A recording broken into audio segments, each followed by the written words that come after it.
When selling a house, if a death occurred within 3 years of the house going on the market, the seller is required to inform potential buyers of the death.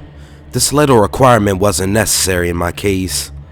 Everyone within a 50-mile radius seemed to know about Victoria Taylor. It was a tragic story. She had given birth to a bouncing baby boy, whose father no one seemed to know. The baby passed away just a few months later, and Victoria took her own life a year after that. That much was known to be true. What was unknown were the circumstances surrounding the incidents. How the baby died. Some said accident, some said illness, some said murder. How Victoria killed herself, and what happened in between. The popular rumor was that Victoria, in her grief-stricken psychosis, began buying dolls to replace her dearly departed son. The doll would then suffer the same fate as the real baby in her mind, and she would bury it and move on to another. People, mostly teenagers, made it a Halloween tradition to search for the doll graveyard. They searched the backyard and the woods behind it, but nothing was found in the 6 years that the house was empty. I was confident that the house that I had bought for my family and me had nothing strange in its history but 2 tragic deaths. The first few months living in the Teller house were uneventful. I had to occasionally shoo away curious locals that weren't aware that our house was no longer empty, but I found no ghost or satanic symbols or anything of the like. It seemed that it was just a house, one that I got a huge discount on because of what happened there and the bad juju it was rumored to have acquired because of it. By the time the Christmas season rolled around, I had pretty much forgotten about Victoria Taylor. It was the first year that my son Caleb was really aware of anything other than presents. We lined the roof and the windows with lights, hung a wreath on the door, and put some standing decorations on the lawn. We bought and decorated a tree big enough to fit a toy store underneath, which was appropriate because of how many presents Santa was going to bring Caleb that year. He was getting more excited each day, especially since we had been dropping some pretty big hints that he was getting a puppy. My family was the happiest it had ever been until a week before Christmas. My wife had been wrapping presents as we bought them so that we didn't have to stay up all night on Christmas Eve like we had in the previous years. She had opened the door to the closet that held the presents to find the wrapping paper torn to shreds.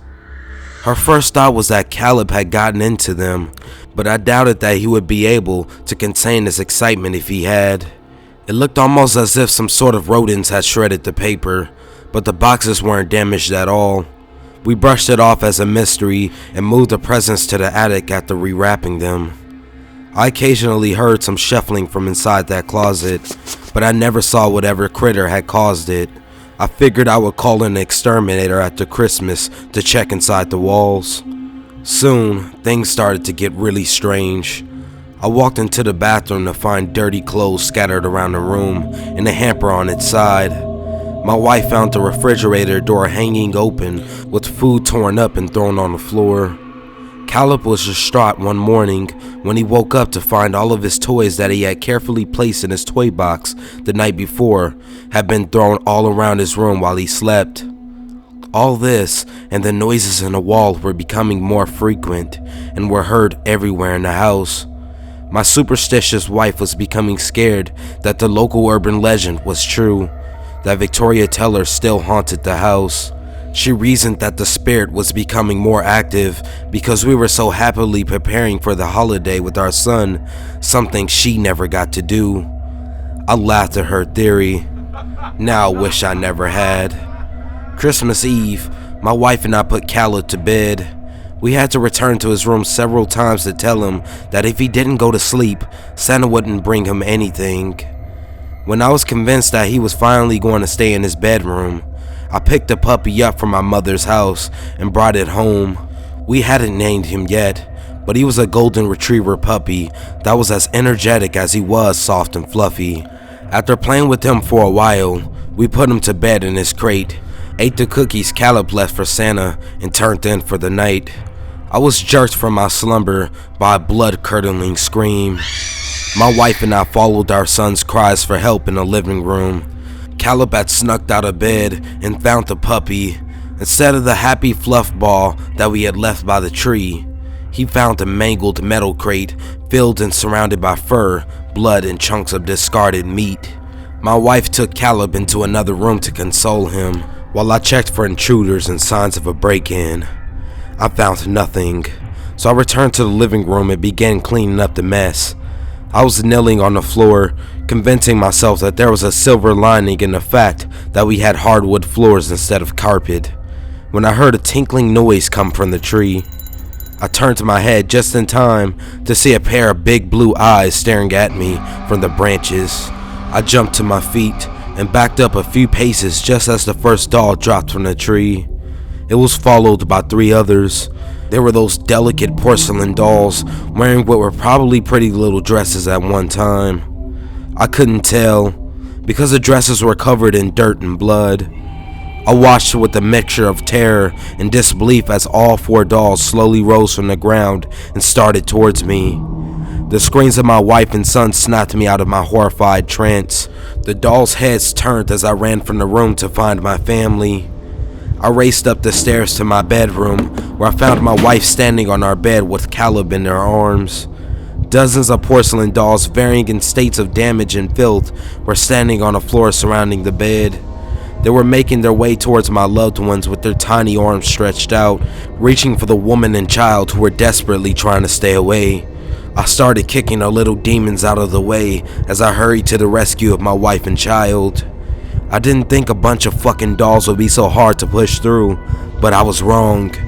For every one that I kicked away, 4 more came at me. They grabbed and pulled and thrashed and bit, and I found myself moving away from the bed instead of towards it. After noticing that most of the dolls had directed their attention to me, I yelled for my wife to run. I hoped that I served as enough of a distraction for the demon toys that her and Caleb could get away unharmed. The dolls that were still trying to reach them were clinging to the sides of the bed, climbing with delicate little hands. My wife jumped off the bed, stumbled and fell. Caleb's head hit the floor, and the resulting cries caught the attention of the many dolls I was desperately trying to fight off and keep away. My wife tried to right herself and gather our son before the wave of small monsters got to them, but she was too slow.